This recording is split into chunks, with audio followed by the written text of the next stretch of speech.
बिस्मिल्लाहिर्रहमानिर्रहीम। लकोरिये में नमाज कैसे पढ़ें ख़वातीन के लिए बहुत ही अहम मसला, जिसे ख़वातीन को समझना बहुत ज़रूरी है।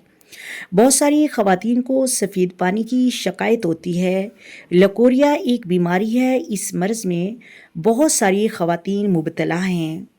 अगर कोई औरत इस मर्ज़ में मुबतला है तो उसके लिए पाकी और नापाकी का क्या मसला है, आज की इस वीडियो में मुकम्मल बताया जाएगा कि वो नमाज कैसे पढ़ेगी। इसके बारे में एक दो बातें हदीस की रोशनी में मैं बयान करूँगी। सबसे पहली चीज़ कि लकोरिये का जो पानी है ये पेशाब के पानी की तरह नापाक है।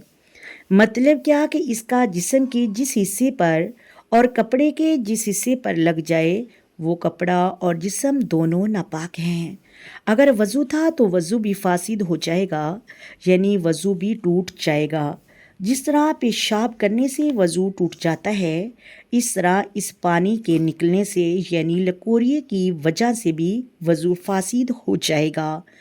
अगर कपड़े या जिस्म के किसी हिस्से पर लग जाए तो दोनों चीज़ें नापाक हैं, लेकिन गुस्ल करना फ़र्ज़ नहीं होगा, गुस्ल दोबारा नहीं करना पड़ेगा। लेकिन जिस तरह पेशाब करने के बाद गुस्ल करना फ़र्ज़ नहीं है, गुस्ल नहीं करना पड़ेगा लेकिन वज़ू टूट जाता है, तो ये मसला समझ लें।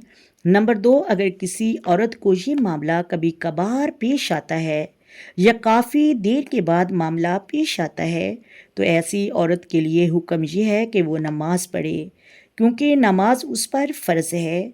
बहरहाल नमाज ना छोड़े, लेकिन नमाज के लिए उसे वज़ू करना पड़ेगा और जिस्म को भी पाक करना होगा। अगर जिस्म के किसी भी हिस्से पर वो पानी लगा तो उसे भी पाक करना चाहिए। अगर वज़ू था तो वज़ू भी फासिद हो जाएगा, नमाज के लिए दोबारा वज़ू करना होगा। उसके बाद वो औरत नमाज अदा करेगी। ये तो मसला रहा उस औरत के लिए जिसको कभी कभार ये मामला पेश आता है या काफ़ी देर के बाद ये मामला पेश आता है। अगर किसी औरत को ये मरज़ शिद्दत के साथ, ये मामला शिद्दत के साथ है, इतना ज़्यादा शिद्दत के साथ हो कि नमाज का वक़्त निकल रहा है और वो तहारत हासिल करती है और फिर वज़ू करती है, नमाज अदा करती है कि पानी दोबारा खारिज हो जाता है, तो ऐसी औरत को वक़्त ही ना मिले कि वो तहारत हासिल करके वज़ू करे, फ़र्ज़ अदा कर सके, यानी कि ज़ोहर के 4 रकात फ़र्ज़ या असर के 4 रकात फ़र्ज़ या मगरिब के 3 रकात फ़र्ज़ या फ़जर के 2 रकात फ़र्ज़। अगर इतना भी वक़्त नहीं मिलता कि वो तहारत हासिल करने के बाद फ़र्ज़ पढ़ सके और उससे पहले ही वज़ू टूट जाता है और वो दोबारा नापाक हो जाती है, तो ऐसी औरत शरअन अतबार से मज़ूर है। ठीक है, ऐसी औरत के लिए हुक्म ये है कि वो एक वक़्त में वज़ू, एक नमाज के वक़्त में कपड़े वग़ैरह पाक साफ़ करे और जिस्म भी पाक करे। उसके बाद उस नमाज के वक़्त में जितनी नमाज़ें पढ़ना चाहे पढ़ सकती है और दोबारा इस तरह वज़ू करने की हाजत पेश नहीं आएगी।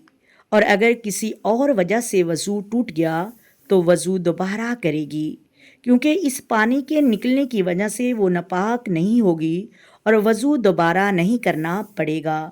यानी अगर उसने ज़ोहर की नमाज अदा की और इसमें और भी कोई अदा की तो वो भी हो जाएगी, लेकिन जैसे ही असर का वक़्त शुरू हो गया तो उसको दोबारा वज़ू करना पड़ेगा, क्योंकि उस वक़्त उसका वज़ू टूट चुका होगा।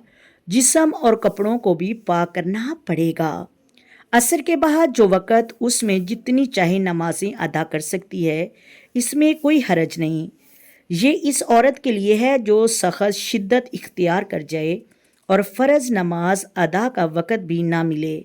ऐसी औरत के लिए हुक्म यह है जो कि मज़ूर हो, क्योंकि कुछ औरतें नमाज में सुस्ती कर जाती हैं। इस सूरत में नमाज को ना छोड़ा जाए। अगर शिद्दत से ज़्यादा लकोरिया इख्तियार कर जाए तो मैंने उसके लिए भी बता दिया है हदीस की रोशनी में। अगर जिस औरत को कभी कभार वाक़या होता है तो उसका भी हदीस की रोशनी में इस वीडियो में मैंने बयान बता दिया है। زیادہ سے زیادہ میری بہنوں کو چاہیے کہ یہ ایک دوسری کو ویڈیو سینڈ کریں تاکہ ہماری نمازیں فاسد نہ ہو جائیں، ہمارا وضو فاسد نہ ہو جائے۔ تو اگر ویڈیو اچھی لگے ویڈیو کو لائک کریں، شیئر کریں اور پلیز چینل کو سبسکرائب کریں صدقہ جاریہ سمجھ کر، تاکہ ہماری نمازیں فاسد نہ ہوں۔ ایک دوسری بہنوں کو، دوستوں کو یہ ویڈیو لازمی شیئر کریں۔ آئیں مل کر آقا دو عالم نور مجسم سرور کائنات صلی اللہ علیہ وآلہ وسلم کی ذات پر درود و سلام کے نذرانے پیش کریں۔ الصلاۃ والسلام علیک یا سیدی یا رسول اللہ، الصلاۃ والسلام علیک یا سیدی یا نبی اللہ، الصلاۃ والسلام علیک یا سیدی یا خاتم النبیین، الصلاۃ والسلام علیک یا سیدی یا محمد رسول اللہ۔ اللہ حافظ۔ اگر آپ کوئی مسئلہ پوچھنا چاہتے ہیں تو کمنٹ میں لکھ کر پوچھ سکتی ہیں۔